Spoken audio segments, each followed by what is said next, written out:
Hello and welcome to Sustain, the podcast where we talk about sustaining open source for the long haul. I, Eriol Fox, and with me today is Victory Brown. And we are speaking to Devansh. He is working on the funding mechanisms in the Ethereum Foundation and specifically around the public goods that underpin the Ethereum ecosystem. Devansh, great to have you. Can you tell us a bit more about the work that you do around funding mechanisms and these public goods? Yeah, so maybe I can divide it into two parts. Ethereum itself is underpinned by a collection of open source repositories. These include consensus and execution clients. It includes dev tooling. So the entire network of Ethereum is basically a collection of open source repos, which then makes us have to answer the question that how do we actually sustain this for the long haul? So that's basically my work, which is looking at these different open source repos, figuring out where the funding is coming from. And I can divide that into two parts. One is where the money is coming from. And the second, after the money comes, how do we divide it between these different open source repos? So I call that the credit assignment problem, who deserves how much, and the funding loop problem. How do we actually get the funding to assign according to the credit which is derived? Can you tell us a little bit more about those two loops? Like, how do decisions get made in those loops? How is the community involved? Is the community involved? Is there prioritization? Tell us a little more about those loops. Yeah, so I'll talk about the first part, which is credit assignment, because that comes prior to funding. In credit assignment, my personal belief is that we should move away from humans deciding who is worth how much. I think it's kind of demeaning when a human is deciding your worth. And I prefer when an algorithm decides it in some way, that so you just have to do your work and an algorithm decides how much you should get paid. I think that's a more egalitarian and more dignified way of working. And some of the work that we've done, so like the common one is quadratic funding, where a funder just puts money into a matching pool. And then based on how varied the base of supporters is, the money gets allocated from the funding pool. And I've seen a lot of high-profile people want to give money through such mechanisms because rich people don't want to be bothered. That's like rule one. And rule two, they don't want to put their reputation on the line by making judgments that this repository is worth this much, this other repository is worth that much. Because if they get those individual judgments wrong, their reputation comes on the line. So similar to how just because Donald Trump got elected in the US, we don't blame the US electoral system because we trust the legitimacy of the system even if we don't like the outcome. So I think a similar process has to be done for funding decisions, where even if I don't like the outcome, I still respect the credibility of the process which led to the outcome. So my work at the EF, at Ethereum Foundation, is figuring out what processes can we derive which then spit out a distribution between various open source repositories. Quadratic funding being one of them, and deep funding, which I'll maybe go into later on, being another that I'm working on. I'm really curious if you have found something that I think personally is an opinion of mine happens in open source funding is a sense of favoritism and about a popularity contest, essentially. It's often because I have conversations with people about how many stars their repository has, or whether there was some press that happened recently about the project. Do you think that this process that you're describing helps to avoid that? Or do you still think that that creeps in somehow into these processes? Right. So I'll talk about two ends of the spectrum here. One end of the spectrum is mechanisms like quadratic funding, where you have to get votes from as many people as you can. That involves what Vitalik calls disciplining the crowd. Whichever community can better discipline their crowd in order to vote for them, they end up getting more money. So that's the full popularity dynamics and the zero-sum nature of it, which we don't like about quadratic funding. And on the other end of the spectrum is the lobbying problem, where if there's a grant committee which is giving money, if I'm able to take them out for drinks, if I'm able to be good friends with them, then I'm going to get money from them. So I think these are the two ends of the spectrum, like the issue with lobbying and that getting you more money, and the issue with being a popularity contest. And both have its strengths and negatives. I don't think one is better or strictly better or worse than another. What I do like, I entered the crypto and the Web3 space with quadratic funding, and I found it very egalitarian. I was working in nonprofits before I joined, And that was all based on grant applications. And the rule was you first get the grant and then you apply for it. So you first have to talk to the decision makers and they decide, and then you have to go through the bureaucratic process of applying. That was how that side of the world worked. And I found quadratic funding very liberating because I can register my project and I get my own community to vote and I get matching funds from the pool. So I don't have to ask permission. I always end up getting some amount of money to compensate my time, as opposed to a grant process where either you get everything or you get nothing. So I think that each has its strengths, but each also has its drawbacks. There was another process that you mentioned in your first answer to the first question. Is there other loops and processes you want to explain and cover before we move into other questions? Yeah, so the other part is the funding loop. So I'll give you the example of Bitcoin, which is a very clear-cut example. So in Bitcoin, the credit assignment is solved by whoever has enough hash power to mine the next block. So whoever mines it gets 100% of the credit of the next block.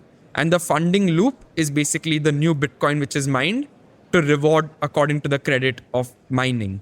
So that's an example of what Van Bennett calls the impact evaluator loop. And there's a paper called Impact Evaluators, which is great to read in this regard. So that's basically the problem. It's a good way of breaking it down. One, how do we assign credit? And two, where does the funding loop come from? Whether it's in the form of your own currency or it's in the form of an external funder putting money in the matching pool like quadratic funding and quadratic voting. I really want to hear more about how networks of open source software can compete with corporations that you mentioned just before we started recording. I find that really an interesting statement. It sounds like quite controversial in a lot of ways, but please tell us more about what your thoughts are on these networks that can compete with corporations. Yeah, sure. So I find the public goods framing to be very divisive. I think public goods are good and I'm on that side. But at the same time, I want to be a bridge connecting the skeptics who believe that public goods represent a lack of accountability, throwing money, and that full side of the world, with the side that we actually do need, that there is value creation which can be higher than value capture. So that's my definition of public goods, is the amount of value that you create versus the amount of value that you capture. So something like Facebook, they create value for the world, but they also manage to capture a lot of that value through advertisement revenue and other ways. So the difference between value creation and value capture is what I define as public goods in a very mathematical sense. So the framing that I've now started adopting to move away from public goods, which has a bad rap in some corners of the world, is the idea of connecting cost centers with revenue centers. So why do corporates currently outcompete open networks? It's because in a case like, say, X, you have a revenue center like the ad division, which is earning money, and you have a cost center, something like Grok or something like Community Notes, which is doing incredible work, Community Notes. And the reason corporations can produce better products is because they can take money from the revenue center, which is the ad division, and give it to Community Notes, which is a cost center, for a better end product. And it's not like Community Notes has to apply for a grant to the ad division, which would be ridiculous. But that's exactly the situation in open networks, where you have cost centers which have to apply for a grant from the revenue center. And as long as we fail to solve this problem of better integrating the revenue centers with the cost centers, I don't see us as being able to seriously compete on a product level with corporations. And what do you think this means when we think about sustaining open source and keeping open source as like our critical digital infrastructure? I mean, it is our critical digital infrastructure already. What do you think that these potential interventions and what the Web3 crypto decentralization space can do to, I guess, innovate or change or adapt new processes that help keep this sustained? Maybe drawdown. This is what's touching on my work at the EF right now, which I've been focused on over the last 1 year. So I think it's basically a 3-step process that we want. Step number 1 is generate a dependency graph, which is unweighted. So you have a particular project which is using many open source dependencies. So just being able to map out that this revenue center is dependent on these different cost centers. And don't try giving weights to it. Just generate that graph and make it as accurate as possible. We found this in practice to be quite difficult. We were using a GitHub software bill of materials, GitHub SBOM, but a lot of the maintainers said, I don't recognize half of these dependencies and they are like invalid or outdated. And even more upsetting to them was that some of their core dependencies were not mentioned over there. So that itself is its own beast to tackle, generating an accurate dependency graph, but that's the first step. The second step is make it a weighted dependency graph. So once you have the graph with nodes and edges, the nodes are the different software dependencies and the edges are the relations between them. You try to give a weight to the edges, not to the nodes. Because giving weights to the nodes is a value judgment that I think you are worth this much, whereas giving weights to the relations between nodes is less of a value judgment on that person or maintainer or repository and more about how much value do I derive from you. And it can be different for different projects. One project uses a dependency a lot, another uses it in a marginal way. So the second step is giving a value to that dependency graph so that it's weighted. And then the third step is finally putting money into one public key and it gets sent across the entire graph based on the weights and edges. So that's the larger framework that we should be operating in for connecting cost and revenue centers. And then the thorny question, which I'm happy to get to next, is how do you actually give weights to the different edges in the dependency graph? Do you want to talk about that before I ask my question? Yeah, sure. So I think I'll take a step back and talk about something called Goodhart's law. So Goodhart's law is that when measure becomes a target, it ceases to be a good measure. So if we just try to say, based on number of GitHub stars, we will give funding based on that, or number of package downloads, which some groups like ecosystems.ms is trying to do, like based on number of package downloads. But then the problem is I'll just set up a bot which tries to download the packages and that ends up getting more money.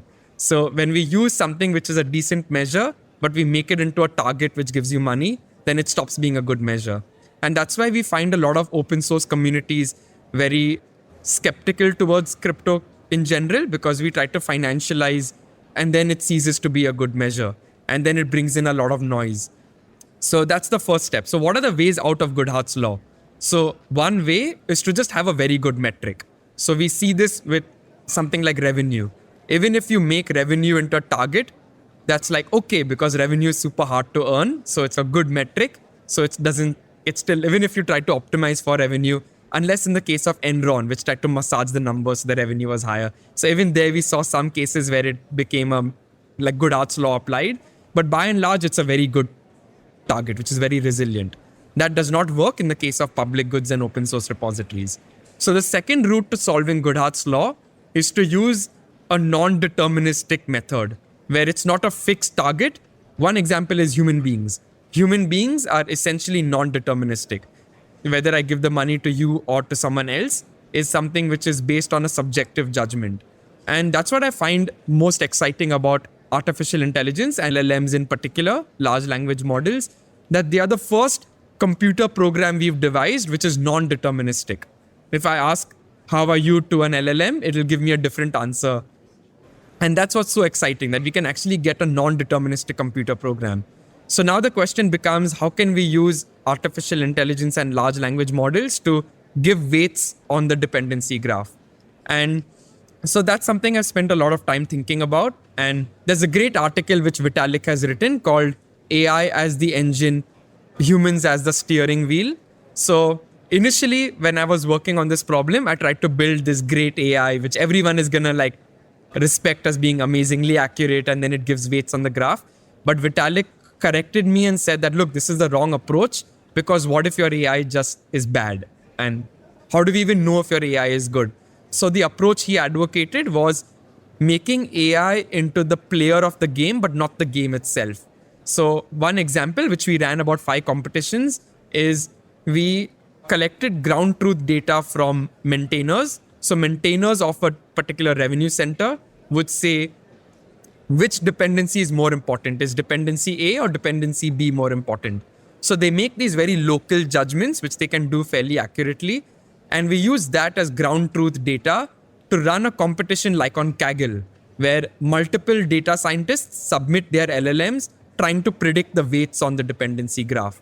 And we then select the winning AI. So I think the core insight I want people to go is that if you're using AI to distribute money, don't do it by enshrining one particular AI as the one that's going to distribute money, but collect some ground truth data and run a competition where anyone can submit their own AI, including you, and then you choose the winning AI based on their error score to the collected human judgment.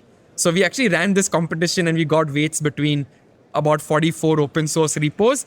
And the amazing part was that all open source repo maintainers agreed with these weights, saying that, yeah, like it could be better, it could be worse, but we like the process by which these weights were derived and they're roughly accurate. So I think that's the approach that I've been advocating, that humans are good at making decisions, but we can only make a few decisions. AI is good at making many decisions, but it may be unaligned with our preferences. So use the few human decisions to select the most aligned AI, which then makes the many decisions. Okay, great. I think you've answered a bit of my question I was going to ask, but I want to talk about this process. How can we make it more ethical, right? That we're not letting our own biases at some point influence this decision, or even like the data that we feed to the AI. So like, do you have anything to talk about that at all? Right. So this actually goes into, I've sat on many committees, and something which I've noticed is that the people who have the most expertise also have the most conflicts of interest. And so it almost feels tragic to me at some level that this person is clearly the most knowledgeable, but he can't vote on this, which is so sad. But it has to be done because of conflict of interest and like them being biased. So I think like that's where the level, what in cryptography, there are two terms called confusion and diffusion. So confusion means that how you vote, it's confusing the relationship between how you vote and how money is allocated. So to give an example, which is maybe more clear, assume that I'm a US senator and I want to help Elon Musk. There is no direct way for me to help Elon Musk. At the most, I can appoint a friendly FCC commissioner, and that FCC commissioner gives a license to Elon Musk. But I can't directly help him. And that's a good thing. We want that. So the relationship between the senator and helping Elon Musk is confusing. There's no direct way of them being able to do it. So that's what we see in deep funding, the AI competition approach, where even if a judge has a bias towards one project, they are just making local judgments between two repos, which might not even include their own project. But even if it does include their own project, it's only being used to select the winning AI model, which might not even reflect their preferences. So the relationship between how the judge votes and which AI gets selected is confusing. And the second term is diffusion. So diffusion means that no one person can have a big impact on the mechanism as a whole.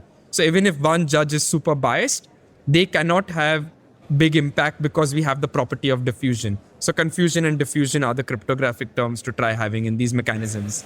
Okay, and we're almost at time, but I wanted to ask more specifically around this process and how it relates to open source. For open source project that may not always have this ability to use some cryptography and all of this, what would be a good way to do more ethical funding and remove that bias for the sustainability of open source projects in the long run? So basically, I think of funding mechanisms as like a Netflix algorithm. A Netflix algorithm shows you what movie to see. So funding mechanisms show you how much money a particular project should get. And honestly, the alternative to this, which a lot of open source repos do today, is the RFP process. And I've actually dug a bit deeply into the open source funding outside of Web3 as well. And it basically operates through request for proposals, where in good times, the RFP is a 2-year RFP. So you get funding for 2 years. And in hard economic times, they reduce the RFP time to just being 6 months, which is terrible as a system. It basically means that you're operating in a cyclical manner, where in bad times, when repos need the most money and the most security of being able to work long, they get a lower RFP of only 6 months. And in good times, they get an RFP of 2 years. So I think that's basically the existing system which a lot of open source repos have. So our question is, can we just build something better than that? And I think funding mechanisms are better than that. And sure, you could do that in the Web2 way, where you give money to bank accounts. But I think using the blockchain systems just make that much easier to actually automate and make it quicker. I do see this. I'm on an advisory board for a funder. And yeah, now that you say it, I think about how in times that are good, projects are receiving more money or longer amount of time on their funds for grants. And then in harder times, it's harder. But then there's no mechanism in the current way of doing things for those projects to think about what they might want to save from their grant funding, because it's all allocated to specific activities or specific things. In grant funding, if you don't use, unless it's unrestricted core funding, which is really rare in open source that I know of, you have to use it for, you said you want to build feature X, you have to use the money to build feature X. And you can't sort of say, well, actually, can we save some of this money just in case something happens unpredictable in the world or politics or something else? So yeah, it's really interesting to hear you talk about alternatives. But suddenly we're out of time, and maybe we can have you back for a longer podcast to talk about these alternatives in more depth. But for now, where can people find you on the internet to connect with you or to hear more about what you have to say on this? Yeah, so I write every day on Twitter. The handle is @Devansh Mehta. So that's where I share a lot of thoughts, and we've built a community of people who are behind this idea. And if you're an AI developer, if you're an open source evaluator, you should join our Telegram group, which is called Agent Allocators. So t.me/agent allocators. You can go to deepfunding.org and find all of this information. That's my pitch. Like, if you are an expert, we want you to make local judgments. If you are an AI developer, we want you to submit models which allocate funding. That's the call to action for anyone hearing this podcast. And yeah, so that's where you can find me. I'm very easily available via DM, via Telegram, via Signal. Okay, and just before we say goodbye, is there a project that you haven't mentioned already that you want to again promote, or is there another project that you want to talk about that's really meaningful to you in your work? Yeah, so the Ethereum Foundation believes in the policy of subtraction. So we don't want to be the ones building everything. We want to get others to accelerate them on their product journey. So in deep funding, we've worked with many partners. I'm just the coordinator, but the partners are, one is a prediction marketplace called Seer, which ran one of the rounds and is now running the $350,000 funding round using this mechanism. We've worked with Pond, so CryptoPond.xyz, which is running the AI competitions for us. We've worked with Drips, and Drips is a way of distributing money directly to GitHub repos. So probably forgetting some partners, but these are the three that I really want to highlight and that have been a big help to us. We can always add them in the show notes afterwards. So everyone listening, please do check out the show notes. And with that, thank you so much for speaking to us, Devansh. I've really enjoyed hearing about your processes and the steps and everything that you're working on. It's been really fascinating and really cool to listen to you. Yeah, thanks for bringing me on.